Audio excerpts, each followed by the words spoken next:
പിതാവിന്റെയും പുത്രന്റെയും പരിശുദ്ധാത്മാവിന്റെയും നാമത്തിൽ ആമേൻ. അമ്മേ പരിശുദ്ധ അമ്മേ, അമ്മേ പരിശുദ്ധമേ, ദൈവമാതാവേ, കൃപാസനത്തിലൂടെ ഞങ്ങളുടെ ദേശത്തിനും അമ്മ മധ്യസ്ഥം തേടി തന്ന എല്ലാ അനുഗ്രഹങ്ങൾക്കും കൃപകൾക്കും ഞങ്ങളിപ്പോൾ ഹൃദയം നിറഞ്ഞ നന്ദി പറയുന്നു.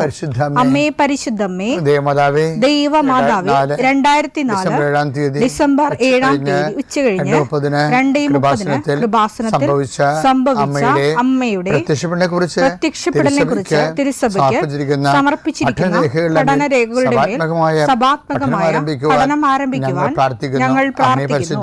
അമ്മേ പരിശുദ്ധമേ, ഭൂസ്വർലോകങ്ങളുടെ രാജ്ഞിയായ അങ്ങേയ്ക്ക് ഭൗമസംരക്ഷണത്തിനായി പ്രപഞ്ചപ്രകൃതിയെ തന്നെ തിരുസഭ പ്രതിഷ്ഠിക്കുവാൻ ഈ പ്രത്യക്ഷീകരണം വഴി ഇടയാക്കണമേ. പരിശുദ്ധമേ, ജപമാല മാതാവേ, സകല കൃപാസനം പ്രാർത്ഥനയോടും ചേർത്ത് ഞങ്ങളിപ്പോൾ പ്രാർത്ഥിക്കുന്ന ഈ കുടുംബത്തിന്റെ പ്രത്യേക നിയോഗം പറ മക്കളെ.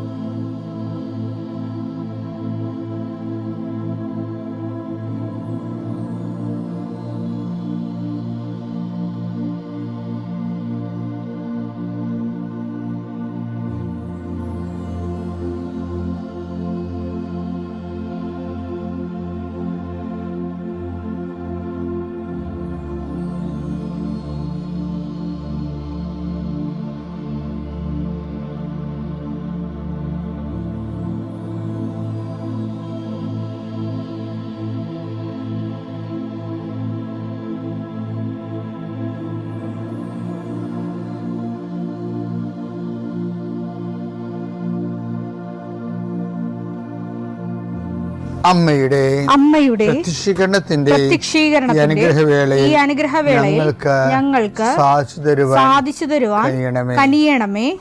ആമേൻ. വിശ്വാസ പ്രമാണം. സർവശക്തനായ പിതാവും ആകാശത്തിന്റെയും ഭൂമിയുടെയും സൃഷ്ടാവുമായ ദൈവത്തിൽ ഞാൻ വിശ്വസിക്കുന്നു. അവിടുത്തെ ഏകപുത്രനും ഞങ്ങളുടെ കർത്താവുമായ ഈശോമിശിഹായിലും ഞാൻ വിശ്വസിക്കുന്നു. ഈ പുത്രൻ പരിശുദ്ധാത്മാവിനാൽ ഗർഭസ്ഥനായി കന്യകാമറിയത്തിൽ നിന്ന് പിറന്ന് പൊന്തിയോസ് പീലാത്തോസിന്റെ കാലത്ത് പീഡകൾ സഹിച്ച് കുരിശിൽ തറയ്ക്കപ്പെട്ട് മരിച്ച് അടക്കപ്പെട്ട് പാതാളങ്ങളിൽ ഇറങ്ങി മരിച്ചവരുടെ ഇടയിൽ നിന്ന് 3-ാം നാൾ ഉയർത്ത് സ്വർഗത്തിലേക്ക് എഴുന്നള്ളി സർവശക്തിയുള്ള പിതാവായ ദൈവത്തിന്റെ വലതുഭാഗത്തിരിക്കുന്നു. അവിടെ നിന്ന് ജീവിക്കുന്നവരെയും മരിച്ചവരെയും വിധിക്കുവാൻ വരുമെന്നും ഞാൻ വിശ്വസിക്കുന്നു. പരിശുദ്ധാത്മാവിലും ഞാൻ വിശ്വസിക്കുന്നു. വിശുദ്ധ കത്തോലിക്കാ സഭയിലും പുണ്യവാന്മാരുടെ ഐക്യത്തിലും പാപങ്ങളുടെ മോചനത്തിലും ശരീരത്തിന്റെ ഉയർപ്പിലും നിത്യമായ ജീവിതത്തിലും ഞാൻ വിശ്വസിക്കുന്നു. ആമേൻ. സ്വർഗ്ഗസ്ഥനായ ഞങ്ങളുടെ പിതാവേ, അങ്ങയുടെ നാമം പൂജിതമാകണമേ. അങ്ങയുടെ രാജ്യം വരണമേ. അങ്ങയുടെ തിരുമനസ് സ്വർഗത്തിലെ പോലെ ഭൂമിയിലും ആകണമേ. അന്നു വേണ്ടുന്ന ആഹാരം ഇന്ന് ഞങ്ങൾക്ക് തരണമേ. ഞങ്ങളോട് തെറ്റ് ചെയ്യുന്നവരോട് ഞങ്ങൾ ക്ഷമിക്കുന്നത് പോലെ ഞങ്ങളുടെ തെറ്റുകൾ ഞങ്ങളോടും ക്ഷമിക്കണമേ. ഞങ്ങളെ പ്രലോഭനത്തിൽ ഉൾപ്പെടുത്തരുതേ, തിന്മയിൽ ഞങ്ങൾ രക്ഷിക്കണമേ. ആമേൻ. നന്മ നിറഞ്ഞ മറിയമേ, സ്വസ്തി. കർത്താവ് അങ്ങയുടെ കൂടെ സ്ത്രീകളിൽ അങ്ങ് അനുഗ്രഹിക്കപ്പെട്ടവളാകുന്നു. അങ്ങയുടെ ഉദരത്തിൻ ഫലമായി ഈശോ അനുഗ്രഹിക്കപ്പെട്ടവനാകുന്നു. പരിശുദ്ധ മറിയമേ, തമ്പുരാന്റെ അമ്മേ, പാപികളായ ഞങ്ങൾക്ക് വേണ്ടി ഇപ്പോഴും ഞങ്ങളുടെ മരണസമയത്തും തമ്പുരാനോട് അപേക്ഷിക്കണമേ. ആമേൻ. കർത്താവേ, നിന്റെ ഉന്നതമായ നാമത്തിന് സ്തോത്രം ചെയ്യുന്നു. കർത്താവേ, നിന്റെ വിശുദ്ധ പൗരോഹിത്യത്തെ മഹത്വപ്പെടുത്തണമേ. കർത്താവേ, സഭയിലുള്ള സാന്നിധ്യം പ്രകടമാക്കണമേ. 40 വർഷം ഞാൻ അർപ്പിച്ച കുർബാനയുടെ യോഗ്യതയാണ്. കുമാസാൽത്താറെ ജീവനോടെ പ്രത്യക്ഷപ്പെട്ട പരിശുദ്ധമ്മയുടെ പ്രത്യക്ഷീകരണത്തിന് സ്ഥിരീകരണത്തിനായി അങ്ങയുടെ മക്കൾ ഇന്ന് അഭിമുഖിക്കുന്ന എല്ലാ വിഷയത്തിൻ്റെ മേലും സഞ്ചാരി മാതാവി സമയത്തിൻ്റെ അധികാരി അമ്മയുടെ പ്രത്യേകമായ സാന്നിധ്യം ഉണ്ടായിക്കൊണ്ട് കർത്താവേ, ഞങ്ങളുടെ കഴിവ് കൊണ്ടല്ല, അങ്ങയുടെ കൃപ കൊണ്ടാണ് അങ്ങയുടെ മക്കൾ എവിടെയെല്ലാം യാത്ര ചെല്ലുന്നുവോ, ഏതെല്ലാം പരീക്ഷ എഴുതുന്നുവോ, ഏതെല്ലാം പരീക്ഷ റിസൾട്ട് കാത്തിരിക്കുന്നുവോ, ഓരോ വിഷയത്തിന് മനസ്സ് ബന്ധു നേറിക്കൊണ്ട് കാത്തിരിക്കുന്ന സഹായം പ്രതീക്ഷിക്കുന്ന ഓരോ സ്ഥലങ്ങളെയും കർത്താവേ, അത് നഷ്ടപ്പെട്ടു പോകാതെ അവർക്ക് കിട്ടാനും അവർക്ക് അനുഭവവേദ്യമാക്കാനും കർത്താവെ സഹായിക്കണമേ എന്ന് പ്രാർത്ഥിക്കുന്നു. നഷ്ടപ്പെട്ടു പോകുന്ന സ്ഥലങ്ങൾ, നഷ്ടപ്പെട്ടു പോകുന്ന ബന്ധങ്ങൾ, നഷ്ടപ്പെട്ടു പോകുന്ന കരാറുകൾ ഇങ്ങനെ നഷ്ടപ്പെട്ടു പോകാൻ സാധ്യതയുള്ള എല്ലാം കർത്താവിൻ്റെ നാമത്തിൽ ബന്ധിക്കുന്നു. ഓരോ സ്ഥലവും ഓരോ വിഷയത്തെ നീ ആസ്പദമായിക്കൊണ്ട് അതിനെ അധികരിച്ചുകൊണ്ട് ഓരോ വിഷയത്തിൻ്റെ മേലും നീ ആഗ്രഹം അവലംബിച്ചുകൊണ്ട് അത് ഓരോ ഡേറ്റും ഓരോ നീ പ്രത്യാശയോടെ കാത്തിരിക്കുന്ന ചില വ്യക്തികളുടെ വരവ്, പ്രത്യാശയോടെ കാത്തിരിക്കുന്ന ചില ഓഫറുകൾ, പ്രത്യാശയോടെ കാത്തിരിക്കുന്ന ചില തീയതികൾ എല്ലാം എൻ്റെ ദൈവവേദനെ നിനക്ക് അനുഗ്രഹമായി മാറട്ടെ. അതിനെതിരെ വരുന്ന എല്ലാ തിന്മയുടെ ശക്തികളെയും ഈശോയുടെ നാമത്തിൽ ഞാൻ ബന്ധിച്ചു കർത്താവിന് കാൽക്കീഴിലാക്കുന്നു. കർത്താവെ, രോഗികൾ, പീഡിതരെ, കുടുംബസമാധാനം ഇല്ലാത്തവരെ, വിദേശ യാത്ര ചെയ്യുന്നവരെ, കർത്താവെ അവരെല്ലാം നീ ആശീർവദിക്കണമെന്ന് പ്രാർത്ഥിക്കുന്നു. എൻ്റെ കർത്താവിൻ്റെ ഉന്നതമായ നാമത്തിൽ സഭയുടെ അധികാരത്തിൽ കുരിശിൻ്റെ അടയാളത്തിൽ ഉപരി പഠനത്തിന് വേണ്ടി ചിന്തിക്കുന്നവരും ആലോചിക്കുന്നതിനു വേണ്ടി പരിശ്രമിക്കുന്നവരും അവരുടെ കഴിവിനേക്കാൾ ഒരു ദൈവത്തിൻ്റെ കൃപയാൽ അവർ ചെന്നെത്തേണ്ട ഇടത്ത് അവരെ എത്തിക്കാൻ വേണ്ടി പരിശുദ്ധമ്മ ദൈവമാതാവിൻ്റെ മധ്യസ്ഥ പ്രാർത്ഥിക്കുന്നു. രാമപുത്രൻ പരിശുദ്ധാത്മാവായ സർവേശ്വരെ നീക്കുവാമേ. എൻ്റെ പ്രിയപ്പെട്ടവരെ, ഉടമ്പടി പരിഗണിക്കുന്നത് ഉടമ്പടി മൂലം നമ്മൾ കൈവരിച്ച വിശ്വസ്തത, ആത്മബന്ധം, ഇതൊക്കെയാണ് ഉടമ്പടി നമ്മളെ ദൈവം ഓർക്കാൻ ഇടയാക്കണത്. ബൈബിൾ എഴുതിയിരിക്കുന്നത് പഴയ നിയമമല്ലേ. കീർത്തനം 74:20 അങ്ങയുടെ ഉടമ്പടിയെ പരിഗണിക്കണമേ. അങ്ങയുടെ ഉടമ്പടിയെ പരിഗണിക്കണമേ. പഴയത് ദൈവം ഇങ്ങോട്ട് വന്ന് എടുത്ത ഉടമ്പടിയായതുകൊണ്ട് ഞാൻ നേരത്തെ പറഞ്ഞിട്ടുണ്ട് നിങ്ങളോടത്. ജനങ്ങൾക്ക് തീർച്ചയായിട്ടും ആ ഉടമ്പടി അനുസ്മരിക്കണമേ എന്നൊക്കെ പറയാൻ പറ്റും. പക്ഷെ നമ്മളെ സംബന്ധിച്ചിടത്തോളം നമ്മൾ അങ്ങോട്ട് എടുത്തിരിക്കുന്ന ഉടമ്പടിയാണ്.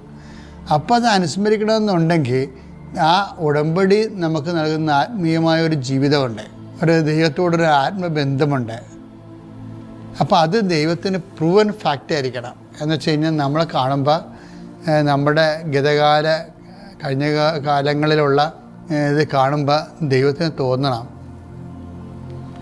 നമുക്ക് വിശ്വസിക്കാൻ പറ്റിയ ഉടമ്പടിയിൽ സത്യസന്ധമായിട്ട് ഡിപ്പെൻഡ് ചെയ്യുന്ന ഒരാളാണ് നമ്മളെന്ന് തോന്നണം.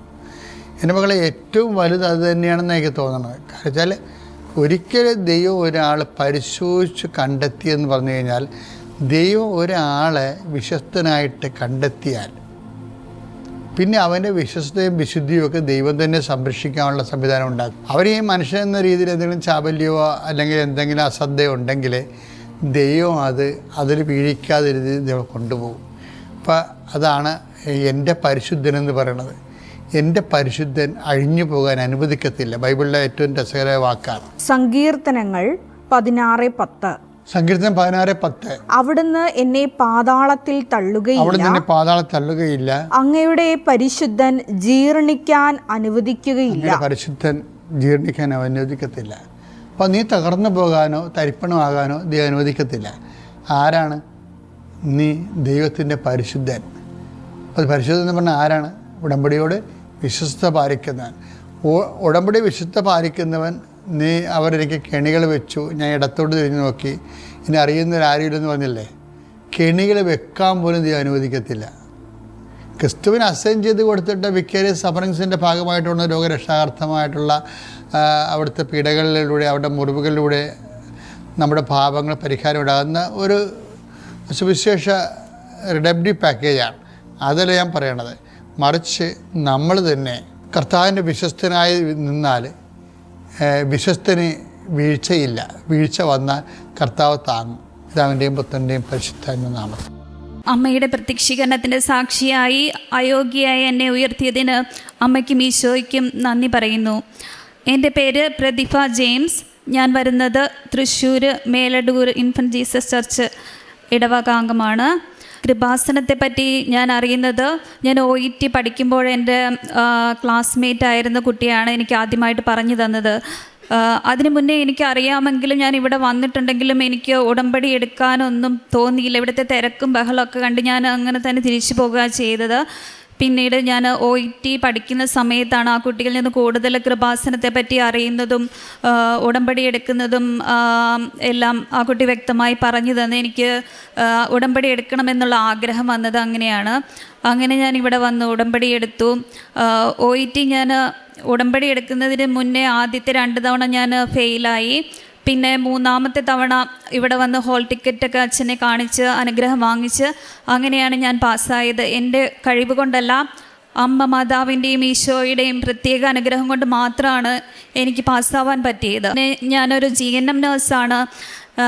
ഞാൻ പാസ് ഔട്ടായത് 2005 അതിനുശേഷം ഞാൻ ഒത്തിരി തവണ പുറത്തേക്ക് പോകാനൊക്കെ ശ്രമിച്ചിട്ട് എനിക്ക് ഒന്നിനും പറ്റിയിട്ടില്ല. എല്ലാം തടസ്സങ്ങളായിരുന്നു.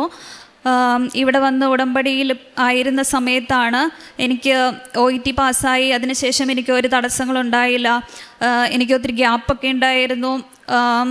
എന്നാലും പെട്ടെന്ന് ഇൻ്റർവ്യൂ അറ്റൻഡ് ചെയ്ത് എനിക്ക് UK ഒരു തടസ്സവും കൂടാതെ പോകാൻ പറ്റിയത് ഈശോയുടെ അമ്മയുടെയും പ്രത്യേക അനുഗ്രഹം കൊണ്ടാണ്, എൻ്റെ കഴിവ് കൊണ്ടല്ല.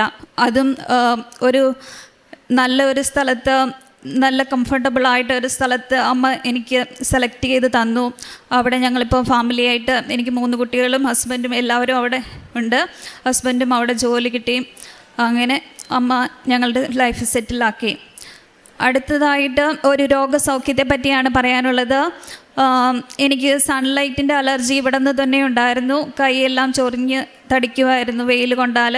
അവിടെ ചെന്നപ്പോൾ എനിക്ക് കണ്ണിനായി ചൊറിച്ചിൽ, വെയിലത്തിറങ്ങിക്കഴിഞ്ഞാൽ കണ്ണിന് ചൊറിച്ചിൽ.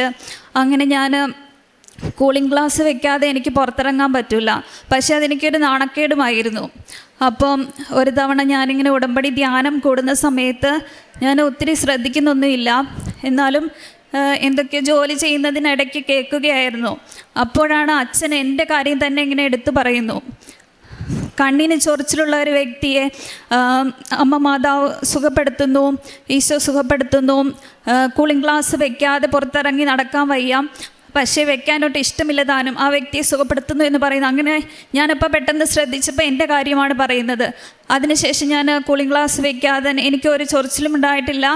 ഞാൻ വെയിൽ കൊണ്ട് നടക്കുന്നു, ഒരു കുഴപ്പവുമില്ല എനിക്ക്. അമ്മ മാതാവിനും ഈശോയ്ക്കും പ്രത്യേകം നന്ദി പറയുന്നു. പിന്നീട് UK ഡ്രൈവിംഗ് ലൈസൻസ് എനിക്ക് ഫസ്റ്റ് അറ്റംപ്റ്റിൽ തന്നെ ഈശോയും അമ്മയും എന്നെ പാസ്സാക്കി. അതൊരു വലിയ അത്ഭുതമാണ്. അവിടെ ഉള്ളവർക്കറിയാം, ലൈസൻസ് കിട്ടാനായിട്ട് ഭയങ്കര ബുദ്ധിമുട്ടാണ്. ഇവിടുത്തെ പോലെയല്ല, 45 മിനിറ്റ് അവർ ഡ്രൈവ് ചെയ്ത് കാണിക്കണം.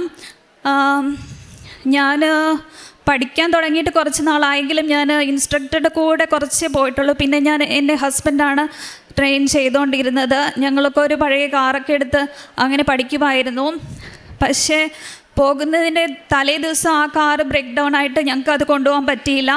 അപ്പോൾ ഒരു ഫ്രണ്ടിൻ്റെ വണ്ടിയാണ് ഞങ്ങൾക്ക് പെട്ടെന്ന് ഓർമ്മയിൽ വന്നത്. ആ വണ്ടി കണ്ടപ്പോൾ തന്നെ എനിക്ക് സന്തോഷമായി. അത് ഒരു നീല നിറം, അമ്മ മാതാവിൻ്റെ നീല അങ്കിയുടെ നിറമായിരുന്നു. അതിൽ നീല കൊന്തയും മാതാവിൻ്റെ കാശുരൂപവും ഒക്കെ ഉണ്ടായിരുന്നു. അങ്ങനെ ഞങ്ങൾ ആ വണ്ടിയും കൊണ്ട് പോയി.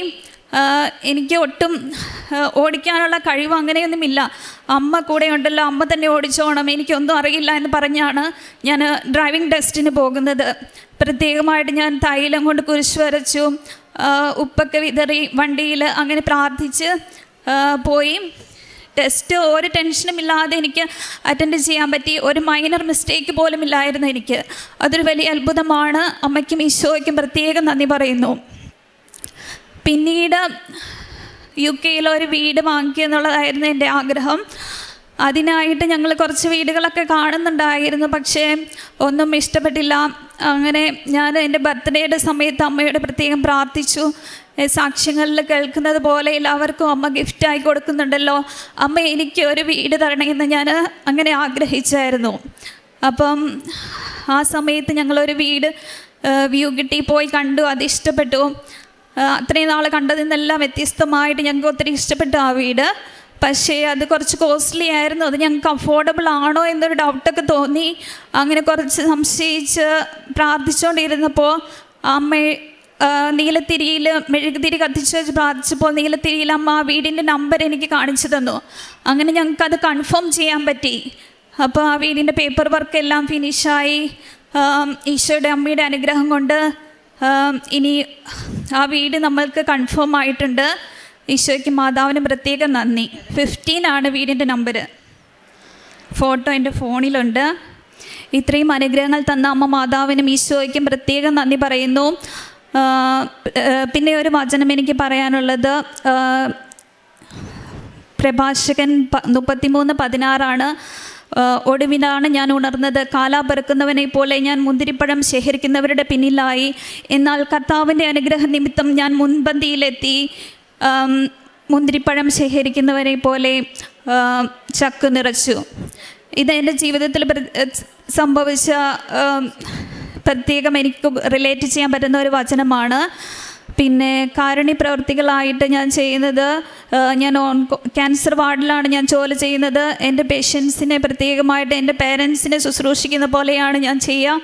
അതുപോലെ എൻ്റെ പേഷ്യൻസ് അല്ലെങ്കിലും എല്ലാ കോൾസും ഞാൻ പ്രത്യേകം അറ്റൻഡ് ചെയ്യാറുണ്ട്.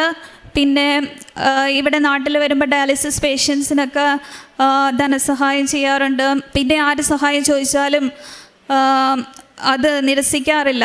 പിന്നെ പ്രേക്ഷിത പ്രവർത്തനമായിട്ട് പത്രം കൊടുക്കാറുണ്ട്. അതും അവിടെ UK ഞാൻ എൻ്റെ ഹോസ്പിറ്റലിൽ കിടക്കുന്ന പേഷ്യൻസിന്, രോഗികൾക്ക് പ്രത്യേകം ഇംഗ്ലീഷ് പത്രം കൊണ്ടുപോയി അവർക്ക് കൊടുക്കാറുണ്ട്. പ്രത്യേകം ഇവിടുത്തെ അനുഗ്രഹങ്ങളെ പറ്റി പറഞ്ഞ്, എനിക്ക് കിട്ടിയ അനുഗ്രഹങ്ങളും പറഞ്ഞ് അവർക്ക് കൊടുക്കാറുണ്ട്. പിന്നെ എനിക്ക് ആത്മീയ ജീവിതത്തിൽ വന്ന വളർച്ചയെന്ന് പറഞ്ഞാൽ, ഞാൻ ജപമാല സ്ഥിരമായിട്ടൊന്നും ചൊല്ലില്ലായിരുന്നു. കുടുംബ പ്രാർത്ഥനയിൽ മാത്രമാണ് ജപമാല ചൊല്ലിക്കൊണ്ടിരുന്നത്. പിന്നെ ഇപ്പോൾ ഞാൻ ഫ്രീ ആയിട്ടിരിക്കുന്ന സമയത്ത് യാത്രയിലൊക്കെ ആണെങ്കിൽ അപ്പോൾ തന്നെ ജപമാല ചൊല്ലാനും, പിന്നെ അഖണ്ഡ ജപമാല എന്താണെന്ന് എനിക്കറിയില്ലായിരുന്നു. അച്ഛനിടയ്ക്ക് ഇങ്ങനെ പറയുന്നത് കേട്ട് ഞാൻ യൂട്യൂബിൽ സെർച്ച് ചെയ്ത് അത് അഖണ്ഡ ജപമാല ചൊല്ലാനായിട്ട് തുടങ്ങിയിട്ടുണ്ട്.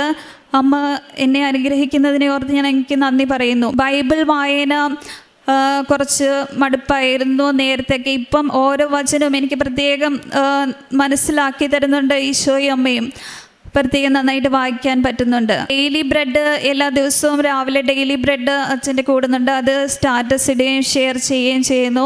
പിന്നെ സാക്ഷ്യങ്ങളും കേൾക്കാറുണ്ട്. അത് ആവശ്യമെന്ന് തോന്നുന്നു അതൊക്കെ പ്രത്യേകം ഞാൻ ഷെയർ ചെയ്ത് കൊടുക്കാറുണ്ട്. പിന്നെ കുർബാന പറ്റുന്ന ദിവസങ്ങളിലൊക്കെ അവിടെ കുർബാനയ്ക്ക് പങ്കെടുക്കാറുണ്ട്. ഈ അനുഗ്രഹങ്ങളെല്ലാം തന്ന അമ്മയ്ക്കും ഈശോയ്ക്കും 1000 നന്ദി അർപ്പിച്ചുകൊള്ളുന്നു. നാം വിളിച്ചപേക്ഷിക്കുമ്പോഴൊക്കെ നമ്മുടെ ദൈവമായ കർത്താവ് നമുക്ക് സമീപസ്ഥനായിരിക്കുന്നത് പോലെ ദൈവം ഇത്ര അടുത്തുള്ള വേറെ ഏത് ശ്രേഷ്ഠ ജനതയാണുള്ളത്? നിയമാവർത്തന പുസ്തകം 4-ാം അധ്യായം 7-ാം വചനമാണ്. പഴയ നിയമത്തിൽ മോശ ജനങ്ങളോട് പറഞ്ഞത്, ഇസ്രായേൽ ജനതയുടെ ഏറ്റവും വലിയ അനുഗ്രഹം ദൈവത്തിൻ്റെ സാന്നിധ്യമാണെന്നാണ്. ഇന്നും ഉടമ്പടി മക്കളുടെ ജീവിതത്തിൽ നമ്മുടെ ഏറ്റവും വലിയ അനുഗ്രഹം ആ ദൈവ സാന്നിധ്യം തന്നെയാണ്. ഉടമ്പടിയിൽ ദൈവ സാന്നിധ്യമാണ് നമുക്ക് ഉറപ്പായിട്ടുള്ളത്. പ്രാർത്ഥിക്കുമ്പോൾ കേൾക്കുകയും പ്രതികരിക്കുകയും ചെയ്യുന്ന ഒരു ദൈവം. കാനായിലെ വിവാഹ വിരുന്നിൽ കുടുംബത്തിൻ്റെ പ്രശ്നങ്ങൾ ഈശോയുടെ അടുക്കിലേക്ക് കൊണ്ടുപോയത് പരിശുദ്ധ അമ്മയാണ്. ഇന്നും നമ്മുടെ എല്ലാ പ്രശ്നങ്ങളും, പ്രത്യേകിച്ചും കുടുംബ പ്രശ്നങ്ങൾ, ജോലിയില്ലായ്മയും വീടില്ലായ്മയും കടബാധ്യതകളും രോഗാവസ്ഥയും എല്ലാം പരിശുദ്ധ അമ്മ കാണുന്നുണ്ട്.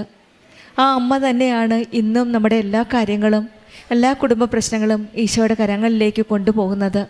കൃപാസനം അമ്മയുടെ സന്നിധിയിൽ വന്ന് കണ്ണീരോടെ പ്രാർത്ഥിക്കുമ്പോൾ, നാം വിളിച്ചപേക്ഷിക്കുമ്പോഴൊക്കെ നമ്മുടെ ദൈവമായ കർത്താവ് നമുക്ക് സമീപസ്ഥനാണ്. കാരണം നമ്മൾ ഉടമ്പടിയിലാണ്. ദൈവം ശ്രേഷ്ഠമായിട്ടുള്ള ഒരു ജനതയാണ് ഇന്ന് ഉടമ്പടി മക്കൾ. ആ ശ്രേഷ്ഠത മനസ്സിലാക്കി ആ സാന്നിധ്യം അടുത്തറിഞ്ഞ ഒരു വലിയ പ്രത്യക്ഷീകരണ സാക്ഷ്യമാണ് പ്രതിഭ നമ്മളോട് ഷെയർ ചെയ്തത്. ഈ മകൾ OIT പഠിച്ചുകൊണ്ടിരുന്നപ്പോൾ കൂട്ടുകാരിൽ നിന്നാണ് കൃപാസനത്തെപ്പറ്റി അറിയുകയും പിന്നീട് പരിശുദ്ധ അമ്മ ജീവനോടെ പ്രത്യക്ഷപ്പെട്ട ഈ ആലയത്തിൽ വന്ന് മരിയൻ ഉടമ്പടി എടുക്കുകയും ചെയ്തത്. OIT എക്സാമിന് മുമ്പ് ബഹുമാനപ്പെട്ട ജോസഫ് അച്ഛനെ കാണുകയും ഹോൾ ടിക്കറ്റുമായി മകൾ വന്നപ്പോൾ അച്ഛനെ ബ്ലെസ് ചെയ്ത് മകളെ വിട്ടു. അതുകൊണ്ട് തന്നെയാണ് ഈശോയുടെയും അമ്മയുടെയും കൃപയാൽ OIT എക്സാം പാസ്സാകാൻ സാധിച്ചത്. പിന്നീട് ഈ മകൾ സാക്ഷ്യപ്പെടുത്തുന്നത് അതുതന്നെയാണ്, ഇത് not by merit but by grace, എൻ്റെ മെറിറ്റ് കൊണ്ടല്ല ഞാൻ ഈ OIT എക്സാം പാസ്സായത്, ദൈവത്തിൻ്റെ കൃപയാൽ എന്നാണ്. ബഹുമാനപ്പെട്ട ജോസഫ് അച്ഛൻ്റെ കൈവപ്പ് ശുശ്രൂഷ വഴി ഈ മകളെ അനുഗ്രഹിച്ചതിനാലും അമ്മയുടെ ഉടമ്പടിയിൽ നിയോഗം സമർപ്പിച്ച് പ്രാർത്ഥന ഫലമായിട്ടുമാണ് ഈ മകൾക്ക് പരിശുദ്ധ അമ്മയുടെ പ്രത്യക്ഷീകരണത്തിൻ്റെ സാക്ഷിയായി ഇന്ന് സാക്ഷ്യപ്പെടുത്താൻ സാധിച്ചത്. അതുതന്നെയുമല്ല, GNF എക്സാം പാസ്സായി നഴ്സിംഗ് പഠിച്ചു. പിന്നീട് ലൈഫിലൊരു സെറ്റിൽമെൻറ്റ് ആവശ്യമാണ്. അങ്ങനെ UK പോവുകയും നല്ലൊരു ജോലി, നഴ്സായിട്ട് തന്നെ ജോലി ലഭിക്കുകയും ചെയ്തു. പിന്നീട് ഈ മകൾക്കുണ്ടായത് ഒരു രോഗസൗഖ്യമാണ്. അതായത് സൺലൈറ്റിൽ, സൂര്യപ്രകാശത്തിൽ കൂടുതൽ പ്രകാശം ശരീരത്തടിക്കുമ്പോൾ അത് വലിയൊരു അലർജിയായിട്ട് മാറുകയാണ്. എപ്പോഴും സൺഗ്ലാസ് യൂസ് ചെയ്യണം. അങ്ങനെയാണ് ഒരു ദിവസം ബഹുമാനപ്പെട്ട ജോസഫ് അച്ഛൻ്റെ ധ്യാനത്തിൽ പറഞ്ഞപ്പോൾ ഈ മകൾ പൂർണ്ണമായിട്ട് വിശ്വസിക്കുകയാണ് അത് ഞാൻ തന്നെയാണെന്ന്. അങ്ങനെ അച്ഛൻ്റെ ധ്യാന സമയത്ത് പറഞ്ഞതുപോലെ തന്നെ ഒരു മകൾക്ക് രോഗസൗഖ്യം ലഭിക്കുക. അതായത് സൺലൈറ്റിൻ്റെ അലർജിയുണ്ട്. ആ അലർജിയിൽ ഈ മകളിൽ അച്ഛൻ പ്രാർത്ഥിച്ചതിൻ്റെ ഫലമായിട്ട് അച്ഛൻ ഈ മകളെപ്പറ്റി പറയുകയാണ്, സൺലൈറ്റ് അലർജി കാരണം ഗ്ലാസ് വയ്ക്കാനായിട്ട് ഇഷ്ടമില്ലാത്ത ഒരു മകളെ ഈശോയും അമ്മയും സുഖപ്പെടുത്തുന്നതായിട്ടാണ് അച്ഛൻ ധ്യാനത്തിൽ പറഞ്ഞത്. അതുപോലെ തന്നെയാണ് ഈ മകൾക്ക് ഗ്ലാസ് വയ്ക്കാനായിട്ട് ഇഷ്ടമില്ല. അങ്ങനെ ആ ദിവസം ആ ധ്യാനത്തിൻ്റെ സമയത്ത് തന്നെ ഈ മകൾക്ക് സൗഖ്യം ലഭിച്ചു എന്നാണ് മകൾ സാക്ഷ്യപ്പെടുത്തുന്നത്. ഇവിടെയും ഈശോയുടെയും അമ്മയുടെയും ഒരു വലിയ കൃപയാണ്. പല ട്രീറ്റ്മെൻറ്റ് ചെയ്തു, പക്ഷേങ്കിൽ അതൊന്നും പ്രയോജനമുണ്ടായിരുന്നില്ല, ഫലമുണ്ടായിരുന്നില്ല. പക്ഷേങ്കിൽ ഉടമ്പടിയിൽ ധ്യാന സമയത്ത് അച്ഛൻ്റെ പ്രാർത്ഥനയിൽ അച്ഛൻ പറഞ്ഞതിൻ്റെ ഫലമായിട്ട് തന്നെയാണ് അച്ഛൻ്റെ പ്രാർത്ഥനയിലൂടെ കൈവെപ്പ് ശുശ്രൂഷ വഴി ഈ മകൾക്ക് രോഗസൗഖ്യം ലഭിച്ചത്. പിന്നീട് 3 കുട്ടികളുമായിട്ട് UK ഫസ്റ്റ് അറ്റംപ്റ്റിൽ തന്നെ ഈ മകൾ പറഞ്ഞതുപോലെ UK ഒരു വീട് വേണം, അതിന് വേണ്ടിയിട്ട് പ്രാർത്ഥിച്ചു. ഈശോയുടെ അമ്മയോടും കൂടുതൽ പ്രാർത്ഥിച്ചതിൻ്റെ ഫലമായിട്ട് മെഴുകുതിരിയിൽ വളരെ വ്യക്തമായിട്ട് തന്നെയാണ് ഈ മകൾ, നമുക്ക് ദൂരെ നിന്ന് കാണാൻ സാധിക്കുന്നില്ല, പക്ഷേ വളരെ ക്ലിയർ ആയിട്ട് തന്നെയാണ് 15 എന്ന നമ്പർ കാണിക്കുകയും ഈ മകൾ ആ വീട് കണ്ടപ്പോൾ മകളുടെ വിചാരിച്ചു അത് ഇഷ്ടപ്പെട്ടു, പക്ഷേങ്കിൽ നമുക്കതിൻ്റെ അത് കോസ്റ്റ്ലി ആയിട്ടുള്ള ഒരു ഹൗസാണ്, അത് മേടിക്കാൻ സാധിക്കുവാണോ, എഫോർഡബിൾ ആണോ ഇല്ലയോ ഒന്ന് വിചാരിച്ച് അമ്മയോടും ഈശോയോടും പ്രാർത്ഥിക്കുകയാണ്. അതും അമ്മയുടെ മധ്യസ്ഥതയിലൂടെ ഈശോ തന്നെ വെളിപ്പെടുത്തി കൊടുത്തതാണ് മെഴുകുതിരിയിൽ 15 എന്ന നമ്പർ. ആ ഹൗസിൻ്റെ നമ്പരും 15 തന്നെയായിരുന്നു. അങ്ങനെ ആ ഹൗസ് വാങ്ങിക്കാൻ സാധിക്കുകയും അത് രജിസ്റ്റർ ചെയ്യാൻ സാധിക്കുകയും ചെയ്തു. അതും ഈ മകൾ പറഞ്ഞത് എൻ്റെ ബർത്ത്ഡേക്ക് ഒരു ഗിഫ്റ്റായിട്ടാണ് ഞാൻ പ്രാർത്ഥിച്ചതെന്നാണ്. അമ്മയുടെ എനിക്ക് ബർത്ത്ഡേക്ക് ഗിഫ്റ്റായിട്ട് ഒരു നല്ലൊരു വീട് UK തരണമെന്നാണ് പ്രാർത്ഥിച്ചത്. അതിൻ്റെ ഫലമായിട്ട് ഇതെല്ലാം കോയിൻസിഡൻ്റ് തന്നെയാണ്. മെഴുകുതിരിയിൽ 15 എന്ന അക്കം വളരെ ക്ലിയറായിട്ട് തന്നെയാണ് ഈ മകൾക്ക് കാണുവാൻ സാധിച്ച അന്ന് രാവിലത്തെ പ്രാർത്ഥനയിൽ. അതൊരു കൺഫർമേഷനായിരുന്നു. ഈശോയും അമ്മയും കൂടെയുണ്ട്, മോളെ നീ മുന്നോട്ട് പൊയ്ക്കോ, ഞാൻ നിങ്ങളുടെ കൂടെയുണ്ട്. അമ്മയുടെ ആ സാന്നിധ്യമാണ് മെഴുകുതിരിയിൽ തെളിഞ്ഞു വന്നത്. അത് ഈ മകളൊരു കൺഫ്യൂസായിട്ടിരുന്ന സമയത്ത് അത് കൺഫേം ആക്കാനായിട്ട് സാധിച്ചത് ആ മെഴുകുതിരിയിൽ കണ്ട ആ 15 എന്ന അക്കമാണ്. ഉടമ്പടി മക്കളുടെ ജീവിതത്തിൽ ഈശോയും അമ്മയുടെ സാന്നിധ്യം കൂടെയുള്ളപ്പോൾ എല്ലാം വെളിപ്പെടുത്തി കൊടുക്കുകയാണ്. ഈ ഉടമ്പടി മക്കൾ എന്താണ് ചെയ്യേണ്ടത്, ഏത് വഴിയാണ് ഞാൻ സഞ്ചരിക്കേണ്ട അമ്മയെ എന്ന് ചോദിക്കുമ്പോൾ അമ്മ തന്നെയാണ് മധ്യസ്ഥം വഹിച്ച് നമുക്ക് വേണ്ടി പ്രാർത്ഥിച്ച് ഈശോയിൽ നിന്ന് ആ വെളിപ്പെടുത്തൽ നടത്തുന്നത്. 15 എന്ന നമ്പർ കാണുകയും പിന്നീട് നമ്മൾക്ക് കൺഫേമായി ഇനി ഒന്നും ചെയ്യാനില്ല, അത് ഈ ഹൗസ് തന്നെയാണ് എനിക്ക് അമ്മ ഈശോയും തിരഞ്ഞെടുത്ത് തന്നത്, ബർത്ത്ഡേ ഗിഫ്റ്റായിട്ട് തന്നതെന്നുള്ള ഒരു പൂർണ്ണ വിശ്വാസത്തിൽ കൺഫർമേഷനായിരുന്നു.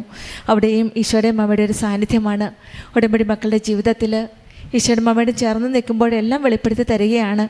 പഴയ നിയമത്തിലെ ഉടമ്പടി മക്കളുടെ ജീവിതത്തിൽ കൂടെ നിന്ന ആ ദൈവം തന്നെയാണ് ഇന്നും ഉടമ്പടി മക്കളുടെ കൂടെ ആ സാന്നിധ്യം നമ്മൾക്ക് പറഞ്ഞു തരുന്നതും കൂടെ നിൽക്കുന്ന ആ ദൈവത്തിൻ്റെ സാന്നിധ്യം നമുക്ക് മനസ്സിലാക്കാൻ സാധിക്കുന്നതും. അതുപോലെ തന്നെയാണ് മകൾ പറഞ്ഞത്, ഉടമ്പടിയിൽ വന്നതിന് ശേഷം ജപമാല ചെല്ലാനും വചനം വായിക്കുവാനും ഒരു വിശ്വാസപൂർണ്ണമായ ഒരു ആത്മീയ ജീവിതത്തിലേക്കാണ് ഒരു ഉണർവ് കിട്ടിയതെന്നാണ്. ഉടമ്പടി മക്കളുടെ ജീവിതത്തിൽ ഈശോയുടെ അമ്മയുടെ സാന്നിധ്യം നമുക്ക് മനസ്സിലാക്കാൻ സാധിക്കട്ടെ എന്ന് പ്രാർത്ഥിക്കാം. നമ്മുടെ കഷ്ടതയിൽ ദൈവത്തെ വിളിക്കുവാനും വിശ്വാസത്തോടെ ഉടമ്പടി ജീവിതം, വിശ്വാസത്തിലുപരി വിശ്വസ്തതയുടെ ഉടമ്പടി ജീവിതം കൂടുതൽ തീഷ്ണതയുടെ ആത്മാർത്ഥതയെ നയിക്കുവാനുള്ള കൃപയ്ക്കായി നമുക്ക് പ്രാർത്ഥിക്കാം. ദൈവമേ, ഞാൻ വിളിക്കുമ്പോൾ അങ്ങനെക്ക് ഉത്തരം വരണമേ, അടുത്തിരിക്കണമേ എന്ന് പ്രാർത്ഥിച്ചുകൊണ്ട് നാം വിളിച്ചപേക്ഷിക്കുമ്പോഴൊക്കെ നമ്മുടെ ദൈവമായ കർത്താവ് നമുക്ക് സമീപസ്ഥനായിരിക്കുന്ന പോലെ ആ ദൈവത്തിൻ്റെ ശ്രേഷ്ഠ ജനമാകാനായിട്ടുള്ള കൃപയ്ക്കായി നമുക്ക് പ്രാർത്ഥിക്കാം. പ്രതിഭയ്ക്കും കുടുംബത്തിൽ ലഭിച്ച എല്ലാ അനുഗ്രഹങ്ങൾക്കും നമ്മൾക്ക് കരങ്ങളടിച്ച് ദൈവത്തെ മഹത്വപ്പെടുത്താം. അമ്മയുടെ പ്രത്യക്ഷപ്പെടുത്തുന്നതിന് കാരണമാക്കിയ ഈ പുണ്യഭൂമിയിൽ എൻ്റെ മക്കൾക്കും 1000 നന്ദി പറഞ്ഞുകൊണ്ട് ഈശോയ്ക്കും മാതാവിനും കോടാനകോടി നന്ദി പറയുന്നു. ഈ ഈ കൃപാസനത്തിൽ ഞാൻ വരാൻ തുടങ്ങിയത് എൻ്റെ അടുത്തുള്ള ഒരു ചേച്ചി എന്നോട് വന്ന് പറഞ്ഞ് കൃപാസനത്തിൽ വന്നാൽ എൻ്റെ ബുദ്ധിമുട്ടൊക്കെ മാറുമെന്ന്. എൻ്റെ പേര് സുജി, ഇതെൻ്റെ മോൻ ശ്രീശാന്ത്, ഇതെൻ്റെ മോള് ശ്രീലക്ഷ്മി. ഞാൻ കൊല്ലത്തുനിന്ന് വരുന്നത്. ഞങ്ങളെ വീട്ടിനടുത്തുനിന്ന് ഒരു ചേച്ചി വന്ന് എന്നോട് പറഞ്ഞ് നീ കൃപാസനത്തിൽ വന്നാൽ എൻ്റെ ബുദ്ധിമുട്ടൊക്കെ മാറും, നീ വരാൻ പറഞ്ഞ്, വന്ന് ഉടൻപടി എടുക്കാൻ പറഞ്ഞ്. അങ്ങനെ ഞാൻ ഇവിടെ വന്ന് ഉടൻപടി എടുത്ത് ആദ്യത്തെ നിയോഗം എൻ്റെ മോന് ജോലിക്ക് വേണ്ടി ഞാൻ വെച്ച്, രണ്ടാമത്തെ നിയോഗം എൻ്റെ മോൾക്ക് പഠിത്തത്തിന് വേണ്ടി വെച്ച്. അവൾക്ക് പഠിത്തത്തിന് ഇച്ചിരി പുറമോട്ടായിരുന്നു. ആദ്യത്തെ നിയോഗം വെച്ചിട്ട് ഞാൻ അവിടെ പോയി 90 ദിവസം കഴിഞ്ഞ് ഞാൻ ഇവിടെ വന്ന് ഉടൻപടി പുതുക്കി. എന്നിട്ട് എൻ്റെ മോന് ജോലിക്കൊന്നും ആയില്ല. വീണ്ടും ഞാൻ ഇവിടെ വന്ന് രണ്ടാമത് ഉടൻപടി പുതുക്കിയതിൻ്റെ അന്ന് തന്നെ എൻ്റെ മോന് ജോലി കിട്ടി, പട്ടാളത്തിൽ പോയി. ഇപ്പോൾ ലീവിന് വന്നിട്ടുണ്ട്. ഇനി 17-ാം തീയതി എൻ്റെ മോൻ പഞ്ചാബി ജോലിക്ക് പോന്നു. ഇനി ബാക്കിയുള്ള എൻ്റെ മോള് പറയും. എൻ്റെ പേര് ശ്രീലക്ഷ്മി, ഞാൻ കൊല്ലത്തുനിന്ന് വരുന്നു. ഞാൻ +1 എനിക്ക് 2 സബ്ജക്റ്റ് പോയിട്ടുണ്ടായിരുന്നു. ഞാൻ ഉടമ്പടി എടുക്കുന്നത് അമ്മ ആദ്യം വന്ന് ഉടമ്പടി എടുക്കുന്നത്. അമ്മ 31/3/2025 വന്ന് ഉടമ്പടി എടുക്കുന്നത്. അമ്മയുടെ കൂടെ ഞാനും വന്ന് ഉടമ്പടി ക്ലാസ്സൊക്കെ കൂടി പ്രാർത്ഥിക്കുകയൊക്കെ ചെയ്യുമായിരുന്നു. അങ്ങനെ എനിക്ക് 18 വയസ്സായതിനു ശേഷമാണ് എനിക്ക് ഉടമ്പടി എടുക്കണം എന്ന് പറഞ്ഞ് ഞാൻ വന്ന് 23/12/2025 ഞാൻ വന്ന് ഉടമ്പടി എടുക്കുന്നത്. എനിക്ക് +1 2 സബ്ജക്റ്റ് പോയിട്ടുണ്ടായിരുന്നു. അപ്പം +2 വേണം നമ്മളത് എഴുതിയെടുക്കാൻ. അപ്പോൾ എനിക്ക് +2 ഞാൻ കുറേ ദിവസം ക്ലാസ്സിനൊന്നും പോയിട്ടില്ല. BP ഒക്കെ ലോ ആയി, ബ്ലഡൊക്കെ കുറവായിരുന്നു. അങ്ങനെ എനിക്ക് ക്ലാസ്സിനൊന്നും പോകാൻ പറ്റുന്നില്ലായിരുന്നു. അങ്ങനെ എന്ത് ചെയ്യുമെന്ന് അറിയത്തില്ലായിരുന്നു. അങ്ങനെ മാതാവിനോട് പ്രാർത്ഥിച്ച് അങ്ങനെ ലാബ് എക്സാമിന് സമയം വന്നപ്പോഴത്തേക്ക് ഞാൻ ലാബിനൊന്നും അറ്റൻഡ് പോലും ചെയ്തിട്ടില്ല. കാരണം എനിക്ക് വയ്യാത്തതുകൊണ്ട് ഞാൻ മിക്ക ദിവസം ക്ലാസ്സിന് പോകത്തില്ല. അങ്ങനെ ഫിസിക്സ് ലാബ് ഫിസിക്സാണ് ഏറ്റവും പാടായിട്ടുള്ള സബ്ജക്റ്റ്. അപ്പം ഫിസിക്സ് ലാബ് ഞാൻ അറ്റൻഡ് ചെയ്തിട്ടുമില്ല. എനിക്ക് ലാസ്റ്റ് മിനിറ്റിൽ അറ്റൻഡ് ചെയ്യാനും പറ്റിയിട്ടില്ലായിരുന്നു. അങ്ങനെ മോഡൽ എക്സാമിന് ടീച്ചേഴ്സൊക്കെ സഹായിക്കായിരുന്നു. അങ്ങനെ ഞാൻ 2 ക്ലാസ് മാത്രമേ കണ്ടിട്ടുള്ളായിരുന്നു, 2 എക്സ്പെരിമെൻറ്റിൻ്റെ. എനിക്ക് അതേ 2 എക്സ്പെരിമെൻ്റ് തന്നെ മോഡലിന് കിട്ടിയത്. ഇത് തന്നെ എനിക്ക് മെയിൻ എക്സാമിന് ഞാൻ ഒന്നും പഠിച്ചിട്ടില്ലായിരുന്നു. മെയിൻ എക്സാമിന് എനിക്ക് ഇതേ 2 തന്നെ കിട്ടിയത്. ഞാൻ മാതാവിൻ്റെ അടുത്ത് പ്രാർത്ഥിച്ചിട്ടാണ് പോയത്. എനിക്കത് തന്നെ കിട്ടിയത്. പിന്നെ അതേ കണക്ക് തന്നെ കെമിസ്ട്രി ലാബ് എക്സാമിനും എനിക്ക് കിട്ടിയ സോൾട്ട് മഗ്നീഷ്യം സൾഫേറ്റ് ആയിരുന്നു. ഏറ്റവും പാടായിട്ടുള്ള സോൾട്ട്. ഞാൻ കുറേ ചെയ്ത് നോക്കി. ഞാൻ എല്ലാ സോൾട്ടും ആനോണും കാറ്റയോണും എല്ലാം ചെയ്ത് എനിക്ക് കിട്ടുന്നില്ലായിരുന്നു. ലാസ്റ്റ് ടീച്ചർ പറഞ്ഞ് ഇനിയിപ്പോൾ ചെയ്യണ്ടെന്ന് പറഞ്ഞ് അങ്ങനെ ടൈട്രേഷൻ മാത്രം ചെയ്തപ്പോൾ എനിക്ക് നല്ല ടെൻഷനായി. ഞാൻ അങ്ങനെ അമ്മയോട് വന്നിട്ട് കരഞ്ഞ് പറഞ്ഞ് എനിക്ക് കിട്ടിയില്ല, ഞാൻ ഇങ്ങനെ ആണെങ്കിൽ മെയിൻ ലാബ് എന്താ ചെയ്യുക എനിക്കറിയില്ല എന്ന് പറഞ്ഞ് കുറേ കരഞ്ഞ്. അങ്ങനെ മെയിൻ ലാബ് എക്സാം വന്നപ്പോഴത്തേക്ക് എനിക്ക് അലൂമിനിയം ക്ലോറൈഡാണ് കിട്ടിയത്. ഏറ്റവും ഈസി ആയിട്ടുള്ളതാണ് കിട്ടിയത്. അങ്ങനെ ഞാനത് പാസ്സായി. ഞാൻ മാതാവിൻ്റെ ഉപ്പും തേനെല്ലാം കഴിച്ചിട്ടായിരുന്നു പോയത്. അങ്ങനെ എനിക്ക് പെട്ടെന്ന് തന്നെ ഇത് ചെയ്യാനും പറ്റി. ഞാൻ സോൾട്ട് എല്ലാം കംപ്ലീറ്റ് ചെയ്ത് അതേപോലെ ടൈട്രേഷൻ എല്ലാം പെട്ടെന്ന് ചെയ്ത് എല്ലാം എഴുതി പെട്ടെന്ന് തന്നെ ഇറങ്ങുകയും ചെയ്ത്. അത് കഴിഞ്ഞ് വീട്ടിൽ വന്ന് അമ്മയോട് പറഞ്ഞ് ഞാൻ എല്ലാം നല്ലപോലെ എഴുതിയിട്ടുണ്ടെന്ന് പറഞ്ഞ്. അങ്ങനെ ഞാൻ പിന്നെ +1 ഇമ്പ്രൂവ്മെൻറ്റ് 3 ഇമ്പ്രൂവ് ചെയ്തിട്ടുണ്ടായിരുന്നു. Physics, chemistry, maths. എനിക്ക് ഫിസിക്സും കെമിസ്ട്രി ആയിരുന്നു +1 പോയിരുന്നത്. അങ്ങനെ ഞാൻ കെമിസ്ട്രി എക്സാം ഒന്നും പഠിച്ചിട്ടില്ല. കാരണം +2 പഠിക്കണം, +1 പഠിക്കണം, ഒന്നും പഠിച്ചിട്ടില്ല. അങ്ങനെ +2 എക്സാമിൻ്റെ ഇടയ്ക്കായിരുന്നു +1 എക്സാമും. അങ്ങനെ കെമിസ്ട്രി എക്സാമിന് പോയി. കൊന്തയൊക്കെ ആയിട്ടാണ് പോകുന്നത്. കൊന്ത, ഉപ്പ്, എണ്ണയൊക്കെ തേച്ചിട്ടാണ് പോകുന്നത്. അങ്ങനെ ഞാൻ അവിടെ പോയി ഉപ്പൊക്കെ ഇട്ട് വിശ്വാസ പ്രമാണമൊക്കെ ചൊല്ലി ഉപ്പൊക്കെ ഇട്ട് പ്രാർത്ഥിച്ച് കൊന്തയൊക്കെ ചൊല്ലി എല്ലാ എക്സാമും ഞാൻ +2ൻ്റെ ആണെങ്കിലും +1ൻ്റെ ഇമ്പ്രൂവ്മെൻ്റ് ആണെങ്കിലും പ്രാർത്ഥിച്ച് കുരിശൊക്കെ വരച്ചിട്ടാണ് എക്സാം എഴുതി തുടങ്ങുന്നത്. ക്വസ്റ്റ്യൻ പേപ്പർ തന്നെ വായിക്കുന്നത് ഞാൻ അങ്ങനെ ചെയ്തിട്ടാണ്. പിന്നെ ഏതെങ്കിലും ഫ്രണ്ട്സിന് ഞാൻ ഉപ്പ് കൊടുക്കുക, അവർക്കും കൊടുത്തിട്ട് അവരെടുത്തും പ്രാർത്ഥിക്കാൻ പറയും. അങ്ങനെ ഫ്രണ്ട്സും പ്രാർത്ഥിക്കുമായിരുന്നു. അങ്ങനെ ഞാൻ കെമിസ്ട്രി എക്സാമിന് ഉപ്പൊക്കെ ഇട്ട് പ്രാർത്ഥിച്ചിട്ട് എക്സാം അറ്റൻഡ് ചെയ്ത്. ഞങ്ങളുടെ ഹോളിൽ വന്ന ടീച്ചറിൻ്റെ ഡ്രസ്സിൻ്റെ കളറ് ഗ്രേ കളറായിരുന്നു. അപ്പോൾ തന്നെ എനിക്ക് മനസ്സിലായി മാതാവ് കൂടെ ഉണ്ടെന്ന്. അങ്ങനെ ഹാപ്പി ആയിട്ട് എക്സാം എഴുതി അമ്മയോട് ഒന്ന് പറഞ്ഞമ്മ ഞാൻ നല്ലപോലെ അറ്റൻഡ് ചെയ്തിട്ടുണ്ടെന്ന് പറഞ്ഞ്. അത് കഴിഞ്ഞ് ഫിസിക്സ് എക്സാം കുറച്ച് ടഫായിരുന്നു. എന്നാലും ഞാൻ ഉപ്പൊക്കെ ഇട്ട് പ്രാർത്ഥിച്ചിട്ട് തന്നെയാണ് വീട്ടിൽ എക്സാമിന് പോയത്. അങ്ങനെ ഞാൻ ഫിസിക്സ് ഇമ്പ്രൂവ്മെൻറ്റിൻ്റെ റിസൾട്ട് വന്നപ്പോഴത്തേക്ക് എനിക്ക് പിന്നെയും ഫിസിക്സ് പോയി. അപ്പം നല്ല വിഷമമായി, എന്താ ചെയ്യാമെന്നറിയില്ല. പിന്നെയും ഫിസിക്സ് പോയി. +2 എക്സാമും പാടായിരുന്നു. എന്താ ചെയ്യേണ്ടതെന്ന് അറിയില്ല. ഭയങ്കര വിഷമിച്ച് കരഞ്ഞ് മാതാവിനോട് പ്രാർത്ഥിക്കാൻ തുടങ്ങി. എനിക്കാണെങ്കിൽ മെഡിസിൻ പഠിക്കണമെന്നായിരുന്നു. എന്ത് ചെയ്യും, മെഡിസിൻ പഠിക്കുകയും വേണം, +2 പാസ്സായില്ലെങ്കിൽ ഒന്നിനും പോകാനും പറ്റില്ല. എന്താ ചെയ്യുക, 10 വരെ നല്ലപോലെ പഠിച്ചുകൊണ്ടിരുന്നത് +1 +2 ആയപ്പോഴത്തേക്ക് ബാക്കിലോട്ട് പോയി, നാണക്കേടാവും, എല്ലാവരും കുറ്റം പറയും. അപ്പോൾ എന്താ ചെയ്യേണ്ടതെന്ന് അറിയില്ലായിരുന്നു. അങ്ങനെ മാതാവിനോട് പ്രാർത്ഥിച്ച് കൊന്തയൊക്കെ ചൊല്ലാൻ തുടങ്ങി.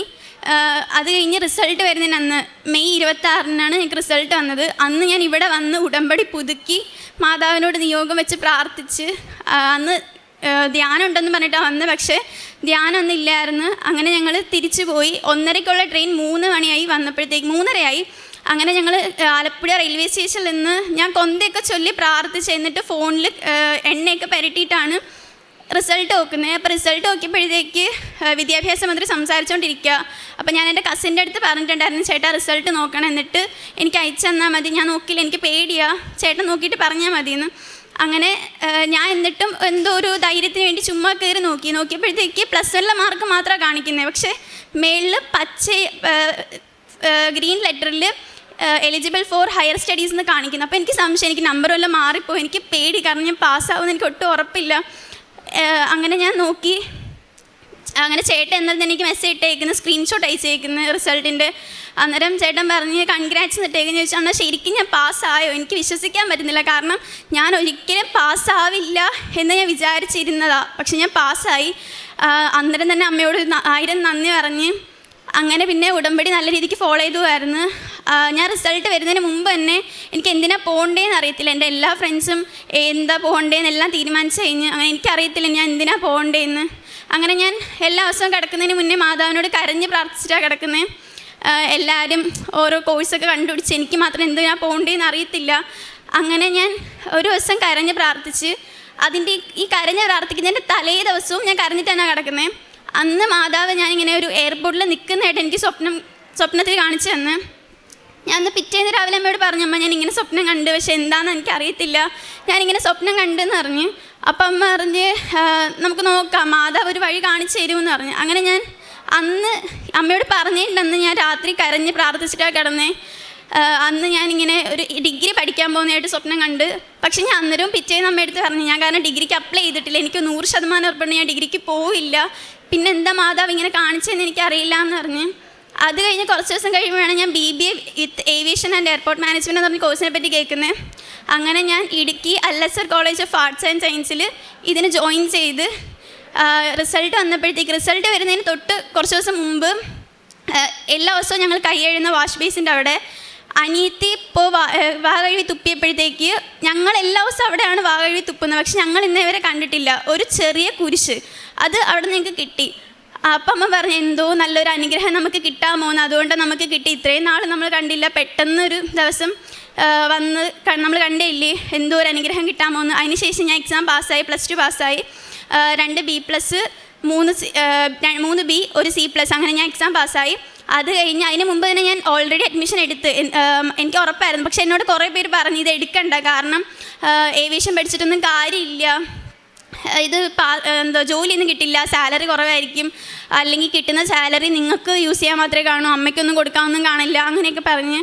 അങ്ങനെ എന്നോട് കുറേ പേര് പറഞ്ഞു ITA പഠിക്കാൻ പോകും, സർവേ പഠിക്കാതാകുമ്പോൾ സർക്കാർ ജോലി കിട്ടും, അത് പഠിക്കുക. അപ്പോൾ ഞാൻ പറഞ്ഞില്ല, എനിക്ക് ഉറപ്പുണ്ട് മാതാവ് തന്നെ കണ്ടുപിടിച്ചെന്നൊരു കോഴ്സാണ്. എനിക്ക് അന്നേരമാണ് എനിക്ക് മനസ്സിലായത്, ഞാൻ അന്ന് ഡിഗ്രി കണ്ടത് BBA ആണ്, അതൊരു ഡിഗ്രി കോഴ്സാണ്. അപ്പോൾ ഞാൻ എനിക്ക് ഉറപ്പിച്ച് മാതാവ് തന്നെ കണ്ടുപിടിച്ചെന്നൊരു കോഴ്സാണ്. അങ്ങനെ ഞാൻ BBAക്ക് അഡ്മിഷൻ എടുത്ത് ഞാൻ ഈ മാസം 27-ാം തീയതി BBA പഠിക്കാൻ ഇടുക്കിയിൽ പോവുകയാണ്. ഞാൻ മാതാവിനോട് പറഞ്ഞിട്ടുണ്ടായിരുന്നു, എക്സാം റിസൾട്ട് വരുന്ന ടൈമിൽ എക്സാം ഞാൻ പാസ്സാവുകയാണെങ്കിൽ ഉറപ്പായിട്ട് ഞാൻ വന്ന് പോകുന്നതിന് മുന്നേ വന്ന് സാക്ഷ്യം പറയുന്നു. പിന്നെ ചേട്ടന് ജോലി കിട്ടിയപ്പം അമ്മ ഇങ്ങനെ പറഞ്ഞിട്ടുണ്ടായിരുന്നു, ജോലി കിട്ടുകയാണെങ്കിൽ 10 പേരെ കൊണ്ടുവന്ന് സാക്ഷ്യം ഇവിടെ കൊണ്ടുവരാമെന്ന്. അങ്ങനെ 13 പേരെ കൊണ്ടുവന്ന് അവർക്ക് ഫുഡെല്ലാം ഞങ്ങൾ തന്നെ, ഫുഡ് ചിലവുകളെല്ലാം ഞങ്ങൾ തന്നെ നോക്കി. അങ്ങനെ തിരിച്ചു കൊണ്ടുപോയി. പിന്നെ എൻ്റെ ഫ്രണ്ടിന് BBAക്ക് പോകണമെന്നായിരുന്നു. അപ്പോൾ ക്യാബ് രജിസ്ട്രേഷൻ ചെയ്തപ്പം ആ കൊച്ചിന് കൊട്ടാരക്കരയിലാണ് കിട്ടിയത്, ശാസ്താംകോട്ടയിലാണ് കിട്ടിയത്, കൊട്ടാരക്കരയാണ് കൊച്ചിന് വേണ്ടത്. അപ്പോൾ എന്നോട് പറഞ്ഞേടേ ഇയാൾ പ്രാർത്ഥിച്ചാൽ ഫലിക്ക്, ഇയാളൊന്ന് പ്രാർത്ഥിക്ക്, എനിക്ക് വിശ്വാസമില്ല ഇയാൾ പ്രാർത്ഥിക്കുക. അപ്പം ഞാൻ പറഞ്ഞു ഞാൻ പ്രാർത്ഥിക്കാം, പക്ഷേ ഇയാൾ വരണമെന്ന് പറഞ്ഞ് ഇയാളൊന്ന് പ്രാർത്ഥിക്കും, ഞാൻ എന്തായാലും പ്രാർത്ഥിച്ചേക്കാമെന്ന്. അങ്ങനെ ഫസ്റ്റ് അലോട്ട്മെൻറ്റ് അക്കുസിന് ശാസ്താംകോട്ടയിലാണ് കിട്ടി. അവിടെ പോയി ടെമ്പററി അഡ്മിഷൻ എടുത്ത് അത് കഴിഞ്ഞ് സെക്കൻഡ് അലോട്ട്മെൻറ്റ് വന്നപ്പോഴത്തേക്ക് അക്കുസിന് കൊട്ടാരക്കരയിൽ കിട്ടി. അങ്ങനെ അക്കുസ് അഡ്മിഷൻ എടുത്ത് ഇപ്പോൾ ക്ലാസ്സിന് പോകുന്നുണ്ട്. ഒരു ദിവസം എന്തായാലും ഇവിടെ വരാമെന്ന് പറഞ്ഞിട്ടുണ്ട്. അതേപോലെ തന്നെ എനിക്ക് 64% മാർക്കേ ഉള്ളൂ +2-ൽ. അപ്പോൾ എന്നോട് അഡ്മിഷൻ്റെ ഡീറ്റെയിൽസ് ഒക്കെ ഡോക്യുമെൻറ്റ്സ് സബ്മിറ്റ് ചെയ്യാൻ കോളേജിൽ പോയപ്പോഴത്തേക്ക് അവരെന്നോട് പറഞ്ഞ് എനിക്ക് എന്തായാലും മെറിറ്റിൽ കിട്ടത്തില്ല, ക്യാപ് രജിസ്ട്രേഷൻ ചെയ്യണം, എനിക്ക് മെറിറ്റിൽ കിട്ടത്തില്ല.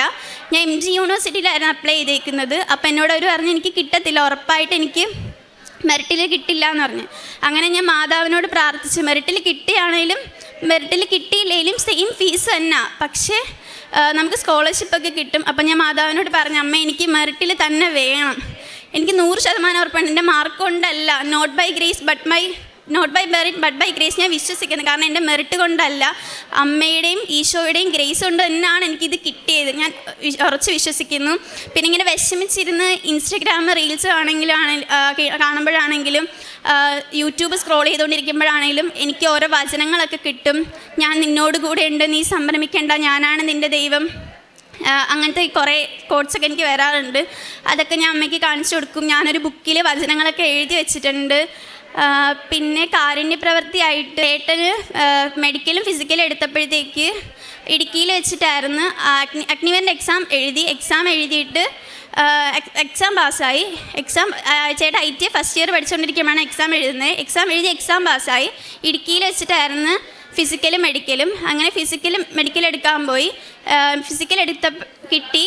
അപ്പം മെഡിക്കൽ എടുക്കണം എന്ന് പറഞ്ഞ് അങ്ങനെ മെഡിക്കൽ എടുത്തപ്പോഴത്തേക്ക് ചെറിയൊരു കൈക്ക് വളവുണ്ടെന്ന് പറഞ്ഞ് അങ്ങനെ റീമെഡിക്കൽ എഴുതി തന്ന്. റീമെഡിക്കലിൽ ചേട്ടന് കിട്ടി. അത് കഴിഞ്ഞ് റിസൾട്ട് വന്ന് ഫസ്റ്റ് ലിസ്റ്റ് വന്നപ്പോഴും ചേട്ടന് കിട്ടിയില്ല. അപ്പം വിഷമായി, ചേട്ടന് നല്ല വിഷമായി, കാരണം കുറേ കഷ്ടപ്പെട്ടിട്ടും കിട്ടിയില്ലല്ലോ, ഭയങ്കര വിഷമായി. സെക്കൻഡ് പിന്നെ റിസൾട്ട് വന്നപ്പോഴത്തേക്ക് കസിൻ ചേട്ടനാണ് നോക്കുന്നത്. അപ്പോൾ ചേട്ടൻ പറഞ്ഞില്ല, കാരണം ലിസ്റ്റിൽ പേരില്ല, ചേട്ടന് വിഷമാവും, അതുകൊണ്ട് പറഞ്ഞില്ല. അങ്ങനെ മൂന്നാമത് ലിസ്റ്റ് വന്ന്, പക്ഷെ ഞങ്ങൾ അത് തള്ളിക്കളഞ്ഞത്, കാരണം ഇനി ഒരു ലിസ്റ്റ് വരില്ല എന്ന് പറഞ്ഞ് ഞങ്ങൾ തള്ളിക്കളഞ്ഞ കാര്യമായിരുന്നു. അങ്ങനെ അമ്മ വന്ന് ഡിസംബറിൽ ഞാൻ 23-ാം തീയതി വന്ന് ഉടമ്പടി എടുക്കുന്നു. അമ്മ ആ ആഴ്ച, ഞാൻ ചൊവ്വാഴ്ച വന്ന് എടുക്കുന്നു, അമ്മ ശനിയാഴ്ച വന്ന് ഉടമ്പടി പുതുക്കുന്നു. അന്ന് തന്നെ റിസൾട്ട് വരുന്നുണ്ട്, ചേട്ടൻ്റെ ലിസ്റ്റിൽ പേരുണ്ട്. പക്ഷെ ഞങ്ങൾ ഇത് ഇനി കിട്ടില്ല എന്ന് പറഞ്ഞിരുന്നതുകൊണ്ട് ഞങ്ങൾ നോക്കിയില്ലായിരുന്നു.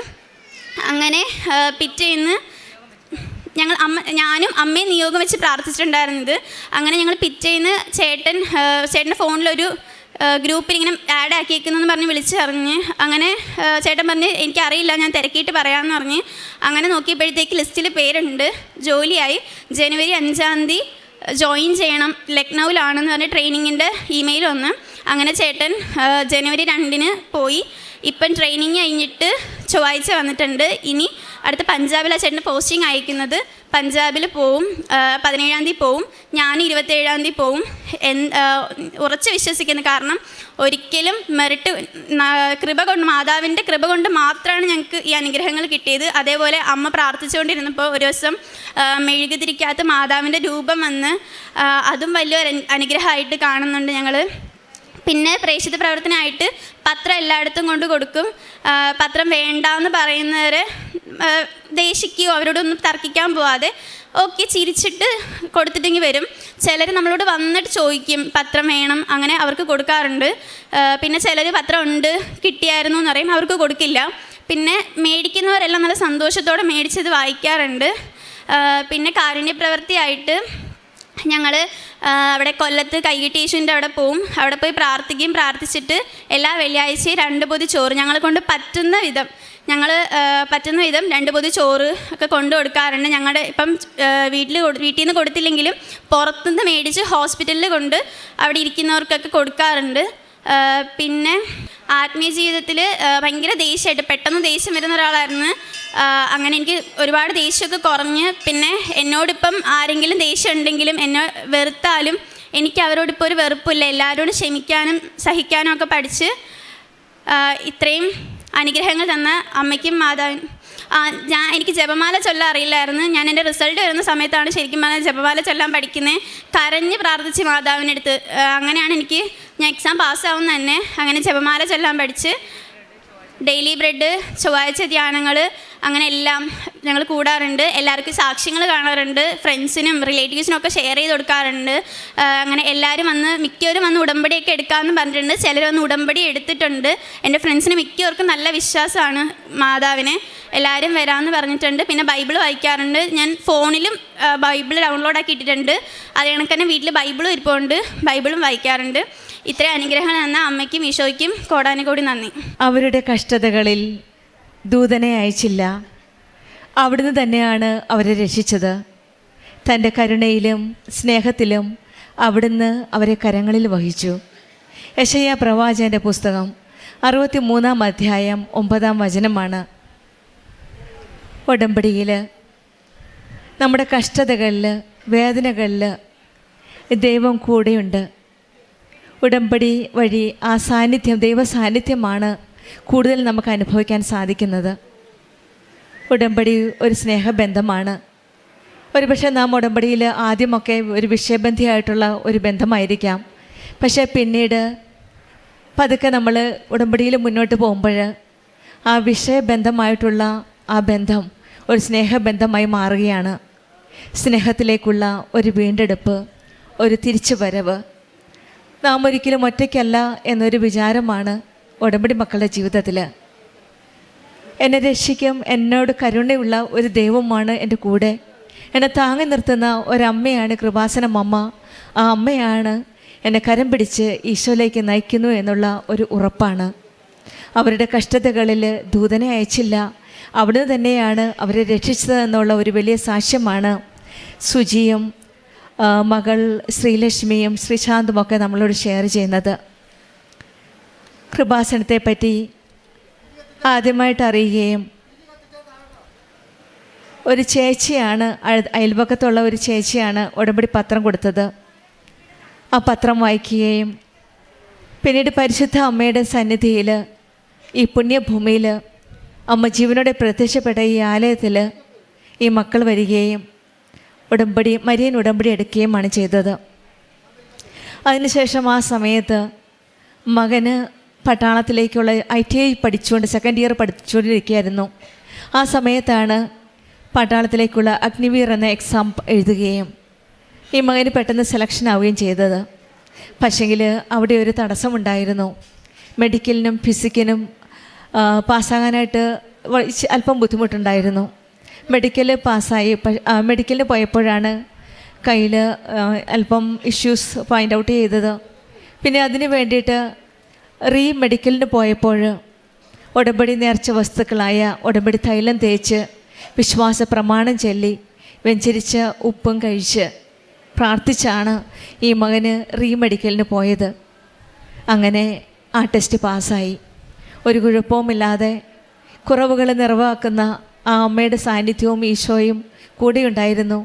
അതുകൊണ്ട് തന്നെയാണ് മെഡിക്കലിന് അൺഫിറ്റായിരുന്ന ഈ മകന് ഫിറ്റാകാനായിട്ട് സാധിച്ചത്. മെറിറ്റില്ലെങ്കിലും ദൈവത്തിൻ്റെ കൃപയാൽ മെഡിക്കൽ പാസ്സാവുകയും അങ്ങനെ ആ ജോലിയിൽ, അതായത് പട്ടാളത്തിൽ ജോയിൻ ചെയ്യുകയും ട്രെയിനിങ് കഴിഞ്ഞ് ഇന്ന് പരിശുദ്ധ അമ്മയുടെ സന്നിധിയിൽ അമ്മയുടെ പ്രത്യക്ഷീകരണത്തിൻ്റെ സാക്ഷിയായിട്ടാണ് ഇന്ന് അമ്മയും മക്കളും വന്നിരിക്കുന്നത്. ഇപ്പോൾ ഈ മാസം പഞ്ചാബിൽ പോസ്റ്റിംഗ് ആണ്. ജൂലൈ 17-ാം തീയതിയാണ് പോകുന്നത്. അത് ഈശോയുടെ അമ്മയുടെ ഒരു വലിയ കൃപയായിട്ടാണ് ഈ മക്കൾ സാക്ഷ്യപ്പെടുത്തുന്നത്. പിന്നീട് മകൾ ശ്രീലക്ഷ്മിയുടെ സാക്ഷ്യമാണ്. മകൾ പഠിച്ചുകൊണ്ടിരുന്നപ്പോൾ +1 +2 ഒക്കെ ഭയങ്കര ഡിഫിക്കൽട്ടായിരുന്നു. കാരണം ഫിസിക്സ്, കെമിസ്ട്രി സബ്ജക്ട്സ് ഈ മകൾക്ക് ഒത്തിരി ഹെൽത്ത് ഇഷ്യൂസ് ഉണ്ടായിരുന്നു. അതിനാലാണ് ക്ലാസ് ഒത്തിരി ആബ്സെൻ്റ് ആയിരുന്നു. പഠിക്കാനായിട്ട് ബുദ്ധിമുട്ടുണ്ടായിരുന്നു. അങ്ങനെ ഈ മകൾ 18 വയസ്സായപ്പോൾ തന്നെ വന്ന് ഉടമ്പടി എടുക്കുകയും ഉടമ്പടി ജീവിതം മുന്നോട്ട് നയിക്കുകയുമാണ് ചെയ്തത്. ഇവിടെയും ഈ മകൾ പറയുന്നത്, പരീക്ഷ 2ാമത്തെ പ്രാവശ്യം എഴുതിയപ്പോൾ ഇവിടെ വന്ന് പ്രാർത്ഥിച്ചു. അന്ന് 1:30 ആയപ്പോഴാണ് അടുത്ത റിട്ടേൺ ടിക്കറ്റ് ഉള്ളത്, വീട്ടിലേക്ക് തിരിച്ചു പോകേണ്ടത്. റെയിൽവേ സ്റ്റേഷനിൽ വെച്ച് വിശ്വാസ പ്രമാണം ചൊല്ലി പ്രാർത്ഥിച്ചാണ് റിസൾട്ട് എടുത്തത്. അവിടെയും not by merit but by ഗ്രേസിലാണ് ഈ മകൾ പാസ്സാക്കിയതാണ്. ഈ മകൾ പറയുന്നത് എപ്പോഴും, ദൈവമേ എൻ്റെ മെറിറ്റിലല്ല, എനിക്ക് മെറിറ്റില്ല, ദൈവത്തിൻ്റെ കൃപയാൽ എനിക്ക് മെറിറ്റിൽ തന്നെ ഒരു അഡ്മിഷൻ കിട്ടണമേ എന്ന് പ്രാർത്ഥിച്ചു. കാരണം 64% മാർക്കുള്ളപ്പോൾ അവിടെ മെറിറ്റില്ല. പക്ഷേങ്കിൽ ഈ മകൾ പ്രാർത്ഥിച്ചത്, എനിക്ക് മെറിറ്റില്ല, പക്ഷേങ്കിൽ ആ മെറിറ്റുള്ള ലിസ്റ്റിൽ എനിക്ക് പേര് വരണമേ എന്നാണ് പ്രാർത്ഥിച്ചത്. ഇതാണ് ഉടമ്പടി മക്കൾ. അസാധ്യമായ കാര്യങ്ങളാണ് ദൈവത്തോട് വിശ്വാസത്തോടെ പ്രാർത്ഥിക്കുന്നത്. ബട്ട് എനിക്ക് മെറിറ്റില്ലെങ്കിലും ദൈവത്തിൻ്റെ കൃപയാൽ എനിക്കത് കിട്ടുമെന്നുള്ളൊരു ഉറപ്പുണ്ട് നമുക്ക്. അതുകൊണ്ട് തന്നെയാണ് ഈ മകൾ പ്രാർത്ഥിച്ചത്, എനിക്കൊരു മെറിറ്റിൽ തന്നെ എനിക്ക് അഡ്മിഷൻ കിട്ടണമേ എന്ന്. അങ്ങനെയാണ് BBA വിത്ത് ആവിയേഷൻ ഫോർ എയർപോർട്ട് മാനേജ്മെൻറ്റിലേക്ക് ഈ മകൾക്ക് അഡ്മിഷൻ കിട്ടുന്നത്. ഈശോയുടെ അമ്മയോട് ചേർന്ന് നിൽക്കുമ്പോൾ അസാധ്യമായ കാര്യങ്ങൾ സാധ്യമാക്കുന്ന ദൈവമാണ് നമ്മുടെ കൂടെയുള്ളത്. നമ്മുടെ കഷ്ടതയിൽ, നമ്മുടെ ബുദ്ധിമുട്ടുകളിൽ, നമ്മുടെ സാമ്പത്തിക പ്രശ്നങ്ങളിൽ എന്തു തന്നെയായാലും, ഏത് പ്രശ്നമായാലും ഉടമ്പടി മക്കളുടെ ജീവിതത്തിൽ ദൈവമാണ് നമ്മുടെ രക്ഷകൻ. തൻ്റെ കരുണയിലും സ്നേഹത്തിലും അവിടുന്ന് അവരെ കരങ്ങളിൽ വഹിക്കുന്നു എന്നാണ് വചനം കേട്ടത്. ഉടമ്പടി മക്കളുടെ ജീവിതത്തിലും ആ കരങ്ങളിൽ വഹിക്കുന്ന ദൈവത്തിൻ്റെ സാന്നിധ്യമാണ് നമുക്ക് കാണുവാൻ സാധിക്കുന്നത് ഈ മകളുടെ ജീവിതത്തിലും. അതുകൊണ്ട് തന്നെയാണ് ഇന്ന് ഈ കുടുംബം പരിശുദ്ധ അമ്മയുടെ സന്നിധിയിൽ അമ്മയുടെ പ്രത്യക്ഷീകരണത്തിൻ്റെ സാക്ഷിയായിട്ട് യാതൊരു മെറിറ്റുമില്ലാത്തവർത്താണ് മെറിറ്റ് നൽകി മകന് മെഡിക്കൽ പാസ്സാകാനും ഈ മകൾക്ക് BBA വിത്ത് ആവിയേഷൻ ഫോർ എയർപോർട്ട് മാനേജ്മെൻറ്റിൽ ജോയിൻ ചെയ്യാനുമൊക്കെ സാധിച്ചത്. മെറിറ്റില്ലെങ്കിലും ഗ്രേസിലെല്ലാം സാധ്യമാണ്. ഉടമ്പടി മക്കൾക്ക് വിശ്വാസവും വിശ്വസ്തതയുമാണ് ആവശ്യം. വിശ്വാസത്തോടെ പ്രാർത്ഥിക്കും, എന്നെ രക്ഷിക്കും, എന്നോട് കരുണയുള്ള, എന്നോട് സ്നേഹമുള്ള, എന്നെ കരങ്ങളിൽ വഹിക്കുന്ന ഒരു ദൈവമാണ് എൻ്റെ കൂടെയുണ്ട് എന്നുള്ളൊരു ഉറച്ച വിശ്വാസമാണ് ഉടമ്പടി മക്കൾക്കുള്ളത്. നമ്മുടെ എല്ലാ ഭാരങ്ങളും ആ കരങ്ങളിൽ, ആ ദൈവത്തിൻ്റെ കരങ്ങളിലേക്ക് ഏൽപ്പിക്കാം. പരിശുദ്ധമ്മ കൃപാസനം അമ്മയുടെ മധ്യസ്ഥതയിൽ നമ്മെ ആ പുത്രനിലേക്ക് നയിക്കട്ടെ എന്ന് പ്രാർത്ഥിക്കാം. നമ്മുടെ കഷ്ടതയിൽ കൂടെയുള്ള ആ ദൈവത്തിൻ്റെ സ്നേഹം കൃപാസനം ഉടമ്പടി വഴി നമുക്കും അനുഭവിക്കാൻ സാധിക്കട്ടെ എന്ന് പ്രാർത്ഥിച്ചുകൊണ്ടും സുജിക്കും കുടുംബത്തിനും ലഭിച്ച എല്ലാ അനുഗ്രഹങ്ങൾക്കും നമ്മൾക്ക് കരങ്ങളടിച്ച് ദൈവത്തെ മഹത്വപ്പെടുത്താം.